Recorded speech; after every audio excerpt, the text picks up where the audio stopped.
créer une entreprise d'information, la clé est une bonne réputation. Vous envisagez de créer votre propre entreprise d'information ? Eh bien, laissez-moi commencer par vous féliciter d'avoir pris une mesure audacieuse pour réaliser votre liberté financière. Proposer des produits d'information est certainement l'un des moyens les plus lucratifs de gagner de l'argent en ligne de nos jours. En fait, des centaines et des milliers de personnes ont gagné des millions dans cette entreprise.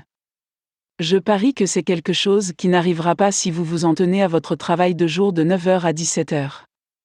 Il y a tellement de choses que vous devez prendre en considération lorsque vous créez votre propre infobusiness, mais la plus importante est d'avoir une bonne réputation en ligne.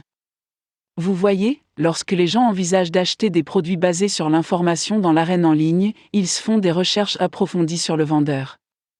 Évidemment, s'ils peuvent prouver que le vendeur est vraiment un expert ou une autorité dans un domaine spécifique, ils saisiront sur que les produits d'information qu'ils vont obtenir seront extrêmement utiles et instructifs.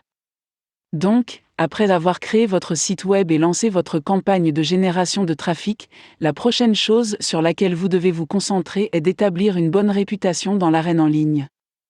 Laissez-moi vous dire maintenant que ce n'est pas quelque chose que vous pouvez accomplir du jour au lendemain et laissez-moi vous dire maintenant que ce ne sera pas facile, alors soyez prêts. Commencez par convaincre les gens que vous êtes une grande source d'information et quelqu'un qui est prêt à partager une partie de son expertise. Pour ce faire, vous pouvez publier des articles informatifs sur des annuaires et des réseaux de médias sociaux. Vous pouvez également créer des e-books gratuits, des bulletins d'information spéciaux, des rapports, etc. que vous pouvez envoyer à vos clients potentiels.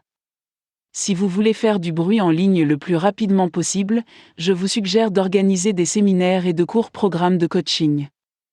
Votre objectif ici est de montrer vos connaissances approfondies afin de gagner la confiance et le respect de ces personnes. Cependant, gardez à l'esprit que vous n'avez pas besoin de leur dire tout ce que vous savez. Il suffit d'en dire assez pour les impressionner et pour qu'ils en redemandent.